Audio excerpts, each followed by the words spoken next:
الحمد لله رب العالمين وأشهد أن لا إله إلا الله ولي الصالحين وأشهد أن محمدا عبد الله ورسوله إمام المرسلين صلى الله وسلم عليه وعلى آله وصحبه أجمعين أما بعد۔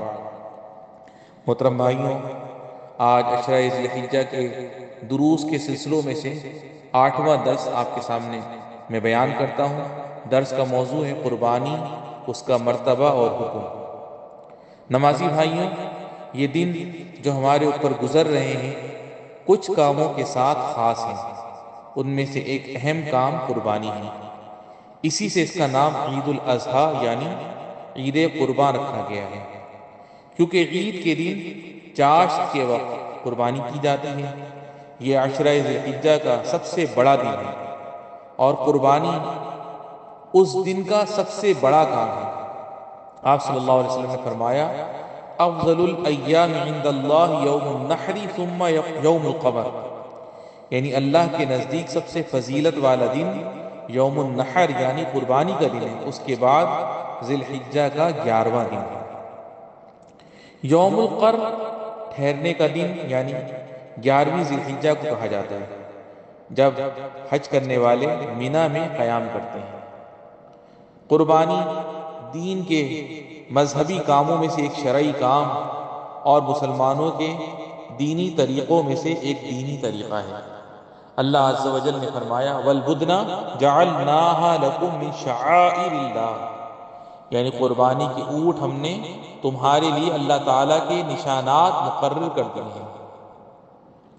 حضرت انس بن مالک رضی اللہ عنہ سے مروی ہے، انہوں نے فرمایا کہ نبی کریم صلی اللہ علیہ وسلم نے فرمایا، من ذبح بعد الصلاة فقد تم نسکہ واصاب سنت المسلمین، یعنی جس نے نماز کے بعد قربانی کی اس کی قربانی پوری ہو گئی اور اس نے مسلمانوں کے طریقے کو پا لیا۔ حضرت ابن حجر رحمہ اللہ نے فرمایا، قربانی کے دین کے کاموں میں سے ہونے میں کوئی اختلاف نہیں ہے۔ اللہ عز و جل نے اس کا حکم دیتے ہوئے فرمایا، فَصَلِّ لِرَبِّكَ وَانْحَرْ، یعنی پس تو اپنے رب کے لیے نماز پڑھ اور قربانی کر۔ ابن القیم رحمہ اللہ نے فرمایا، اللہ کے رسول صلی اللہ علیہ وسلم قربانی نہیں چھوڑتے تھے۔ حضرت امام شافعی رحمۃ اللہ علیہ نے فرمایا، ہم اسے لازم پکڑنے کو پسند کرتے ہیں اور اس کے چھوڑ دینے کو ناپسند کرتے ہیں۔ علماء رحمہ اللہ کے درمیان اس بات میں کوئی اختلاف نہیں کہ وہ مشروع یعنی شریعت کا حکم ہے اور طاقت رکھنے والے پر سنت مؤکدہ ہے، البتہ واجب ہونے میں اختلاف ہے۔ اکثر علماء کی رائے یہی ہے کہ وہ سنت مؤکدہ ہے اور اس کا چھوڑنا مناسب نہیں ہے۔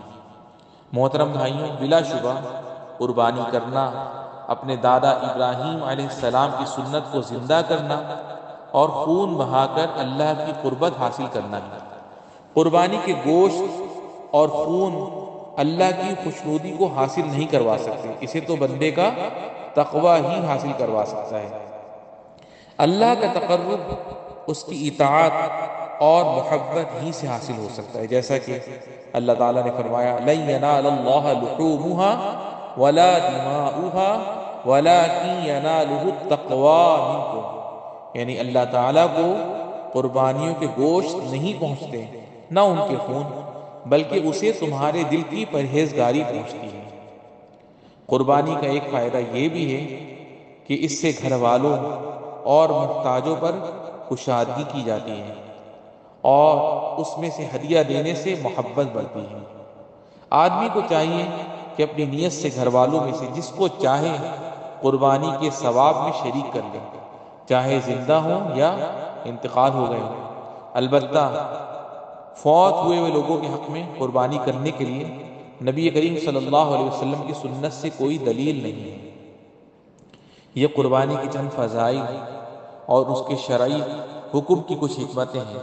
انشاءاللہ آئندہ کے درس میں اس سے متعلق کچھ مزید احکام جو میسر ہوئے انشاءاللہ آپ کے سامنے بیان کروں گا۔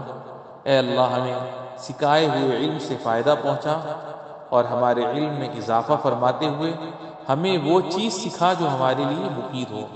ہمیں عشرہ ذی الحجہ کی قدر کی توفیق نصیب فرما اور ہم میں سے جو جن کو آپ نے اپنے کرم سے نوازا ہے اور صاحب استطاعت بنائے انہیں قربانی کرنے کی، توفیق نصیب فرما، ان کی قربانی کو اپنی بارگاہ میں قبول بھی فرما۔ والحمد للہ رب العالمین۔